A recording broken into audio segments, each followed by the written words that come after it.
Մայրը հարիչն է համայն մարդկության,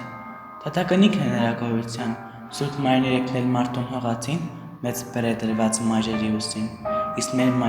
մայրը կենսասին, սուրբ բնությունն է, աչը արարչի, այն սկզբնաղբյուրն է ողջ հողանգնդի, բնությունը մայրն է լույսի արև։ Բնությունն առանց մարդ արարածի, կլիներ այնքան դժգույն, այնքան թերի, մայրն է շարժանիվը տալար բնության, նա է բնության կյանքի արհավատչան, մարդը բնության սիրտն է ջերմացնում, դու ճիշտ հյուրերով ոգին է ներկում, նրա ծիլերը ջրում փայփայում, բնության հանդեպ մեծ սեր է տածում։ Իսկ բնությունն էլ իր զավակին է, հնգշորեն փարվում,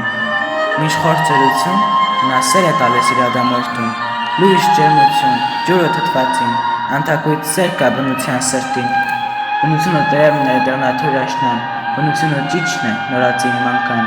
այն թավշի անթարի ձայնն է կիսախուլ, և ծեր սարերի հառաչանքն է լուր։ Արվակների պարն է հոգեզմայլ, սողակների ձայները դայլայլ, բնությունը լույսն է ամենասեր, բնությունը գիշերն է խավարասեր,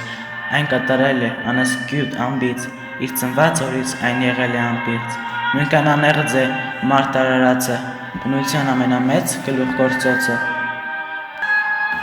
Մարդը ծնվում է բնության կրկում և մեծանում է նրա սրտում,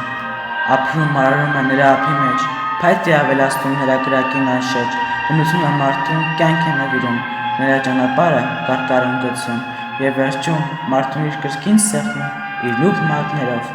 աչքերն է փակում։